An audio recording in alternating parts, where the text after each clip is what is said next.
नवाज शरीफ ने और उनकी पार्टी ने एक कंपेन चलाई है चीफ जस्टिस ऑफ पाकिस्तान के खिलाफ। कंपेन जो है वो ये है कि 23 करोड़ अवाम का सोमोटो, चीफ जस्टिस इस्तीफा दो। क्यों जी? चीफ जस्टिस ऑफ पाकिस्तान क्यों इस्तीफा दें? यानी 23 करोड़ अवाम का सोमोटो। 23 करोड़ में से मुझे तो पहले आप निकालें ना एक बार कि 23 करोड़ में से एक आप कम करें, और मेरी तरह के और भी बहुत सारे होंगे। अगर 23 करोड़ लोग इस वक्त खिलाफ खड़े हैं इमरान खान के और उनके मौक़िफ़ के, या खिलाफ खड़े हैं अदालत के आइन और कानून के मुताबिक फैसले के, या 23 करोड़ लोग इस वक्त खिलाफ खड़े हैं कि पाकिस्तान में इंतखाबात नहीं होने चाहिए, तो भाई अगर 23 करोड़ लोग नवाज शरीफ और मरियम नवाज और पीडीएम के मौक़िफ़ के साथ खड़े हैं तो कराओ इलेक्शन। इलेक्शन की तरफ पता चल जाएगा 23 करोड़ लोग कहां खड़े हैं।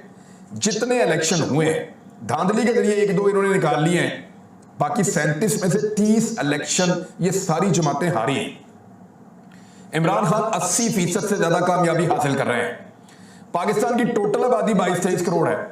अब उसके 22-23 करोड़ में चले आप अपने 20% निकाल लें, 10% निकाल लें, आप ये कह दें जनाब के 2 करोड़ या 3 करोड़ लोगों की ये ख्वाहिश है। ये 23 करोड़ आप कैसे कह सकते हैं? जहां पे इलेक्शन होता है आप इलेक्शन हार जाते हैं। तो इलेक्शन से भागने वाले कभी ये क्लेम नहीं कर सकते कि 23 करोड़ लोग उनके साथ खड़े हैं और चीफ जस्टिस के खिलाफ उन्होंने सो मोटो लिया है और वो उन्हें इस्तीफे पर मजबूर करे। मरियम नवाज ये कंपेन चला रही है चीफ जस्टिस ऑफ पाकिस्तान को इस्तीफा देने के लिए।